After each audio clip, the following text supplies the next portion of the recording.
Oke, salam dan salam sejahtera. Dan pencerahan saya berkenaan dengan pembicaraan kes bekas Polisi Felda, iaitu Tan Sri Sari Samad, yang mana membawa kepada cek berjumlah RM118,485 yang telah didepositkan ke akaun public bank atas nama sebuah syarikat kereta, kerana beliau membeli sebuah kereta Honda Civic Hybrid yang berharga seperti mana yang saya sebut tadi. Dan apa yang menarik di sini, saya tidak isukan pembelian kereta ini kerana sesuai dengan Tan Sri Saril bahawa beliau memang begitu lama dalam arena politik, dan kita tahu beliau memang bolehlah kita katakan mampu jika nak beli cash pun.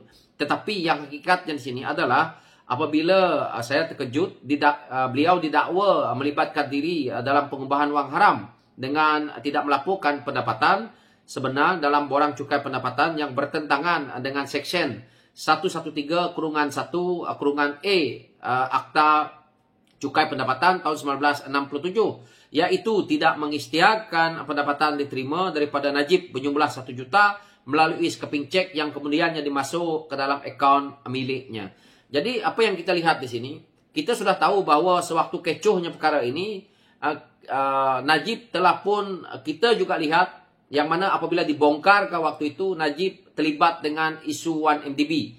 Yang mana kita tahu ramai ahli-ahli UMNO, pemimpin-pemimpin UMNO terlibat. Dan akhirnya apabila melibatkan Tan Sri Sari Samad ini, dengan hanya skipping check berjumlah 1 juta, akhirnya beliau juga sangkut kerana money trail itu. Yang mana cek daripada Najib dan akhirnya dia masukkan ke dalam akaun miliknya, dan akhirnya daripada miliknya ni tadi, dia keluarkan pula sebahagian untuk membeli sebiji kereta Honda Civic dengan cara cash melalui skipping check juga. Jadi dia ada urutan dia, money trail dia, yang perlu bank lihat dan untuk kita nak mendakwa. Jadi isunya di sini juga, kita lihat bagaimana Najib membuat sebuah syarikat 1MDB, yang mana siapa yang mengawal 1MDB itu adalah Najib itu sendiri. Dan siapa yang mengawal kita punya Menteri Kewangan adalah Najib itu sendiri. Dan siapa yang menjadi Perdana Menteri itu juga Najib itu sendiri. Jadi dia membuat syarikat 1MDB ini seperti mana yang dikatakan oleh Mat Sabu,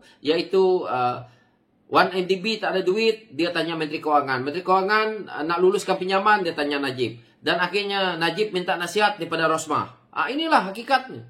Dan akhirnya duit yang dicuri daripada 1MDB itu diagihkan kepada mereka-mereka yang contohnya mungkin seperti ini.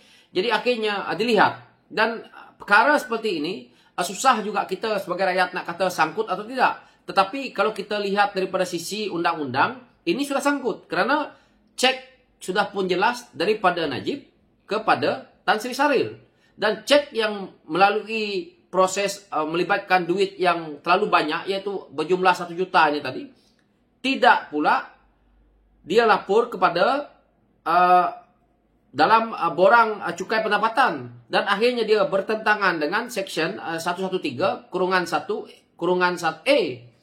Ini adalah dia panjang ceritanya, dan akhirnya jika disabitkan bersalah, maka kita tahu jika beliau didakwa melakukan pertuduhan di LHSDN Cawangan Duta Komplek Pejabat Kerajaan Jalan Tunku Abdul Halim di sini pada 25 April 2014 mengikut Seksyen 4-1 Akta Pencegahan Pengubahan Wang Haram, Pencegahan Pembiayaan Keganasan 2001, dan membawa hukuman maksimum penjara 5 tahun atau denda 5 juta atau kedua-duanya jika sabit kesalahan.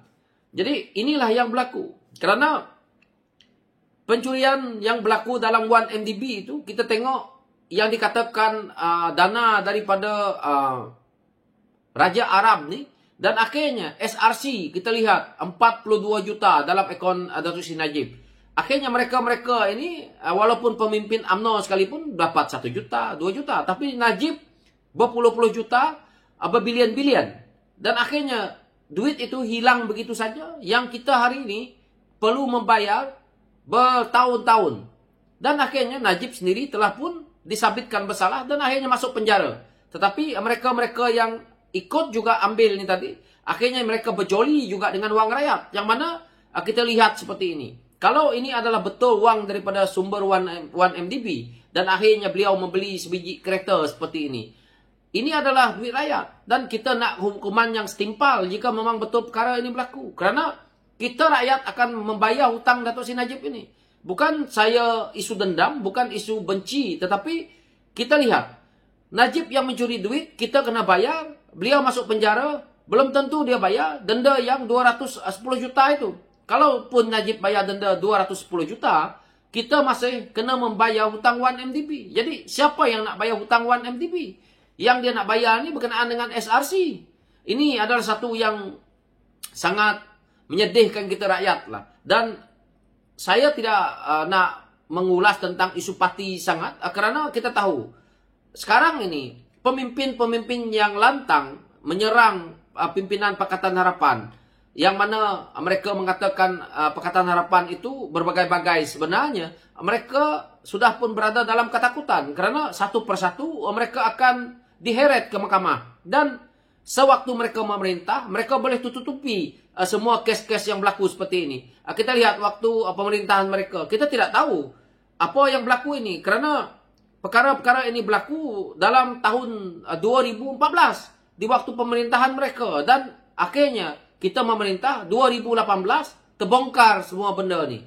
Jadi ini adalah satu yang sangat kita rakyat kecewa.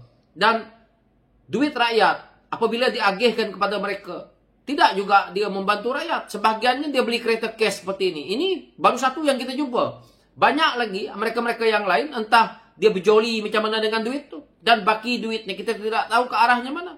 Hari ini, apabila PH berjaya memerintah 22 bulan, kita dapat membongkarkan isu ini.